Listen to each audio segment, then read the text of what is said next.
Do you remember how tired we were?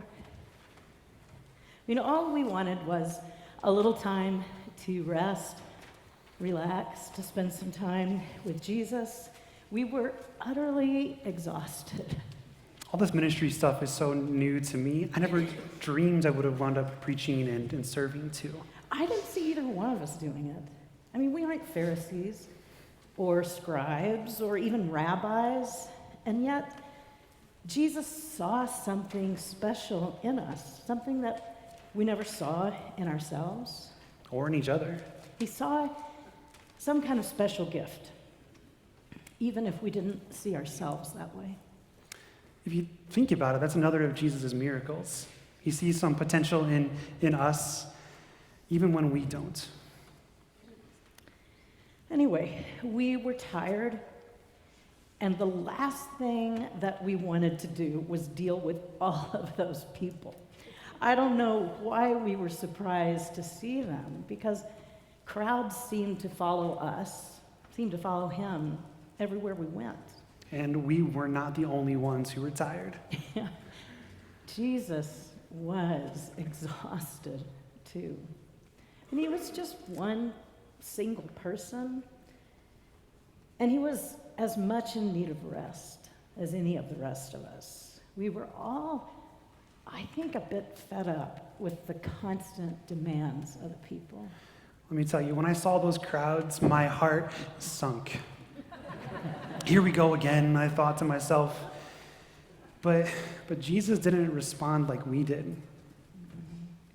Even in his exhaustion, he chose compassion. I could tell the way that he looked out at the people that he wasn't going to let us send them away, didn't you? Mm-mm. It's not that we didn't try. So we were out in the middle of nowhere, and it was getting pretty late. People were getting hungry and looking to us to feed them, to solve all their problems, just like they always did. And we had nothing to feed them. We didn't even have food enough for ourselves. No, I wanted to send them away into the village where they could buy something to eat for themselves, but Jesus said, no, you give them something to eat. And when I heard that, I'll be honest, I got a little irritated with him.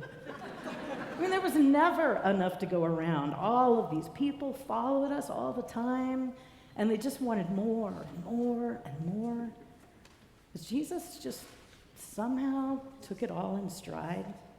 He just kept on doing these amazing things, healing, teaching, preaching. But now he wanted us to do the miracle. Where were we supposed to get all this food to feed all of these people? Were you the first one who noticed that little girl? I think so. I think so. I guess I was. She was sitting near the front of the crowd and listening to our conversation with Jesus. I sort of noticed her stand up quietly out of the corner of my eye. I'm not really sure. Anyway, I turned around, and there she was, just holding out the loaves and the fish that she brought for just herself. Just an ordinary little girl, willing to give what she had. I'll be honest, though, I was still irritated. Yeah.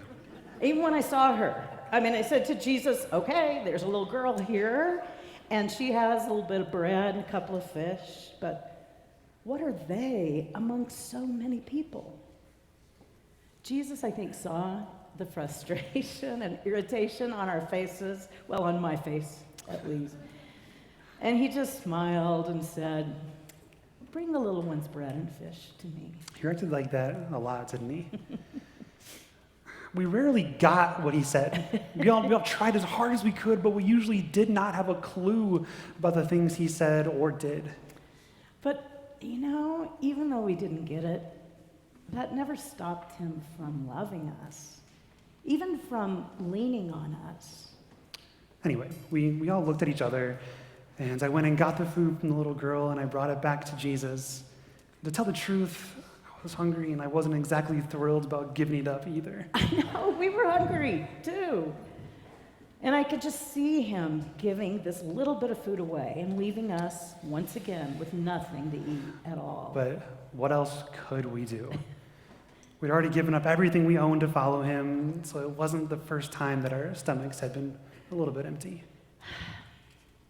He always asked us to give up things. I hated that. But once we did, we often found out that they weren't as important as we thought they were. In the end, somehow, we always had enough. We always had what we really needed.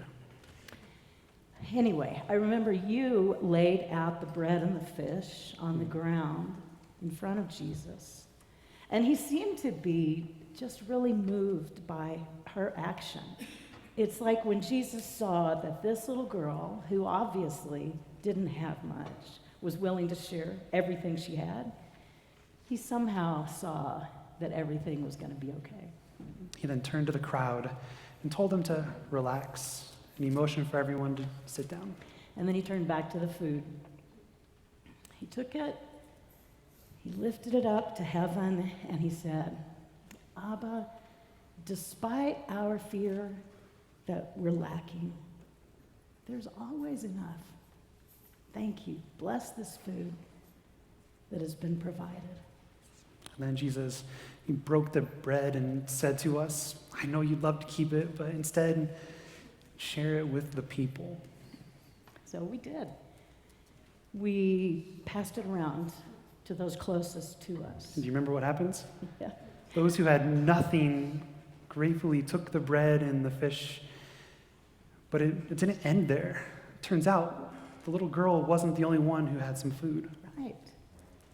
Turns out lots of people had a little something tucked away in their tunic that they brought along for lunch that day. And when they saw how freely this one child shared what she had, they all started pulling out their food out of hiding and beginning to pass it around to those near them. Do you remember how I told you about old Ben, the handyman from my village? Yeah. Well, he was the last person I would ever think would be in that crowds. He didn't like large groups of people, and lately he hadn't been liking people much at all. He made a good living, but with times being hard, it seemed like everybody was always asking him to fix things for free. And that really got to him. Maybe even he became a little bitter. It was kind of a miracle by itself that he was even there. Anyway, there was this woman I also know named Mary sitting next to him. She was wearing the same rags that she'd had for about 20 years. And her hair was filthy and wild like it always is. When she saw everyone start to share, then she reached into her own bag and pulled out what was probably the one slice of bread she had to eat for that day. Without hesitating, she turned and offered it to bitter old Ben. What did he do? He just stared at it. Then he stared at her. I was afraid he was going to give it back in disgust, because Mary isn't exactly the cleanest of God's creatures. Instead, I saw tears in Ben's eyes. Tucked away in his own tunic was a generous bag of bread, 2 or 3 loaves, I think. He pulled them out and he gave them to Mary. Wow. Really? Really? Then Mary got up eagerly to hobble around, sharing the chunks of the bread that he'd given her. It was amazing, and we all ate together, and everyone was satisfied. But really, who wouldn't be satisfied? We all had plenty to eat after all. It was this beautiful day. It was wonderful to be together. It's like Jesus and that little girl, and then Ben and Mary, all of them just showed us a new way that we could be together. A way to care for each other. I think that we all felt somehow like we were a part of something momentous that day. That we were a part of a new way to be together, a new reality. We learned that day that if we can just get past our fear, if we can get past our selfishness, the sky's the limit, that miraculous things will happen. It makes you wonder what kind of world this would be if everybody just shared what they have. Food, joy, love, resources. If everybody just shared instead of hoarding, being afraid that we wouldn't have enough, guarding what we have. I think that that day God's kingdom truly was at hand. God's Spirit was moving all around us. People were seeing new visions of enough for everyone. People were dreaming new dreams of plenty for all. That we could expect a miracle anywhere, anytime. And you know, even though we were so irritated to see the crowd that day, it was a good thing that they came. Because we never would have understood what real miracles are about. It's not about magic. It's not something supernatural. It's just about understanding what each one of us has, what each one of us has to offer, and then being generous enough and willing to share. When we believe like this, I think all things really are possible.